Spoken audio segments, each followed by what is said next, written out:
As a teacher, you may sometimes feel like you are just decisioned out for the day. The term for this, which you may have heard before, is decision fatigue.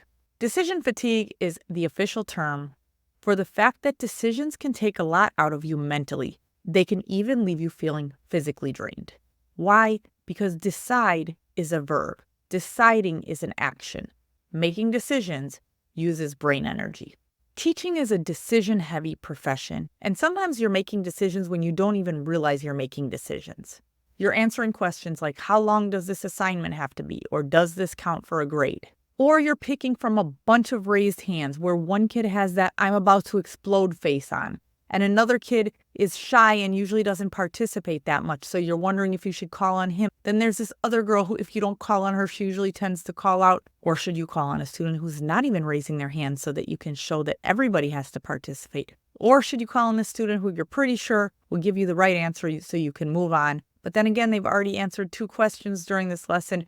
You see where this is going. And then there's lesson planning and there's grading. Teaching holds so many risks for getting stuck in perfectionist loops or zigzags of indecision, or the dreaded combination of the two, the indecisive perfectionist slinky of doom. This slinky may not look too intimidating, but I want you to think of it as an analogy for your mental energy. Every decision you make holds a risk that your mind can start following the path of this slinky. You can start going back and forth, around and around. And even though you've gone a lot of mental distance, you're more or less in the same place you started. Now, if you watched that demo and thought, I do that all the time, you might be what psychologists call a maximizer. On the other hand, if this felt not at all related to the way you make decisions, you're more likely to be a satisficer. These 2 terms were originally coined by a psychologist named Herbert Simon in the 1950s.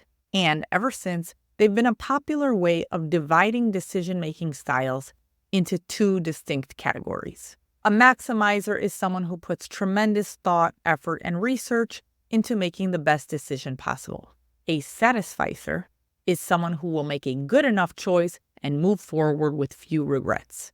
Now, I have a maximizer in my close family, and she wants me to make sure that I add in that researchers do say that maximizers, on average, make better decisions than satisficers. So there's that. However, it takes them longer to make a decision, and they tend to be less satisfied even after their decision is made. As you can imagine, being a maximizer is a risk factor for having more decision fatigue than being a satisficer. I'm a satisficer, which means I immediately decided that being a satisficer is way better. In fact, I've always taken a lot of pride in being a decisive person, just zooming past all my maximizer friends like, have fun on those review sites, guys. I really thought of myself as someone who's just always making decisions and taking names. Until one day, I had to pick out a paint color for my walls. I don't know why there are so many colors of paint. I don't know why there are so many colors of white paint. Also, gloss, semi-gloss, matte, flat. Suddenly and unexpectedly, I became a maximizer. I was on all these design sites and color blogs, unsure which advice applied to my situation. I was sure I was going to make the wrong decision and have to live forever with the consequences of picking the wrong color white paint. After a few nights of this, I woke up one morning and texted a friend who was a realtor.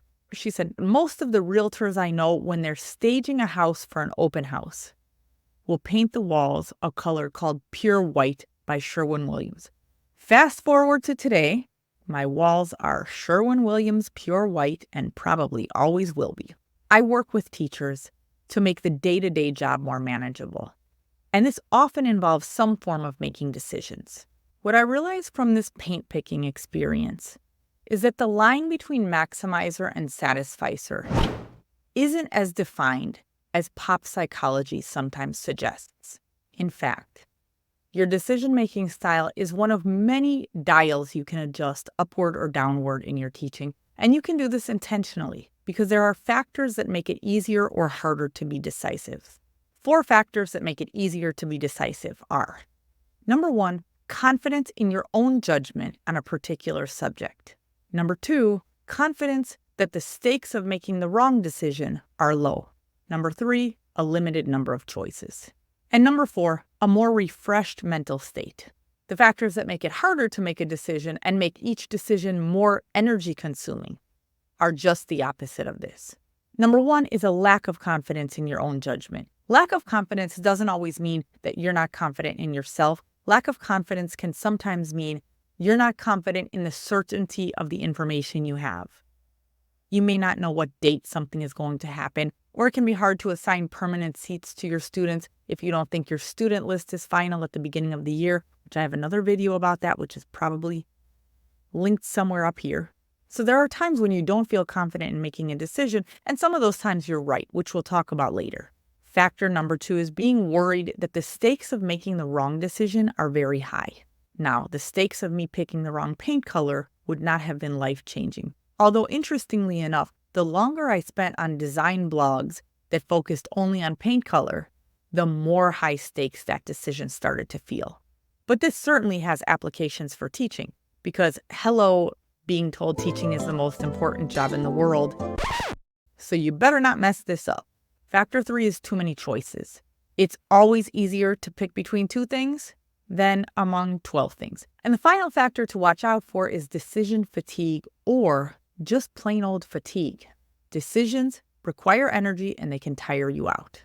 But it's also harder to make decisions when you're already tired. So you can see how this can become a vicious circle where you're making a lot of decisions that feel very high stakes. Then over the course of the day, you tire yourself out, and then suddenly all your decisions start to feel enormous and just beyond your capacity. Now we're going to talk about some solutions. How can we adjust these factors so you can make quicker decisions, better decisions, and have each decision take a little less out of you? Let's start with factor number 1, which is your confidence in your ability to make a good decision. There are 2 possibilities here. Number 1 is that you just don't have enough information to make a good decision right now. In that case, put it on your to-do list for the future when you're likely to have the information and the energy you need. Possibility number 2, if you're questioning yourself and your own ability to make decisions in this area, it can start to creep into factor number 2, which is the stakes of the decision feeling really high. And now we have to take out this slinky again. Don't get scared. One way to deal with this is to try to start with the premise that a B+ decision will be okay in many cases. The stakes of most decisions aren't as high as they seem, and especially aren't as high as they seem when you're already tired. Yes, you get constant reminders that teaching is important, but no matter what the tote bag claims, in 100 years from now, no one will care whether you accepted a late math assignment or didn't. It's fine. But additionally, not stretching out this slinky carries its own risks because you have to get things done. Imagine how much further this slinky could stretch if it's not so tightly coiled on itself. So I want you to picture yourself stretching this slinky out as far as it will go until it becomes a bridge to whatever is on the other side of that decision. Give yourself some time pressure, give yourself a deadline, set a timer, do whatever you have to do to get yourself into a state of forward motion. Your goal is not to make a perfect decision. Your goal is to move forward as quickly and directly as possible toward a pretty good version of the decision you have to make. The next thing you can do to make decision-making easier is to limit your choices, and especially limit the choices you're going to have to make when you're under pressure or tired. Anytime you can limit yourself to 2 choices instead of 12 choices, you should do it. And you can often make the choices that limit your options during a time when you are not decisioned out for the day.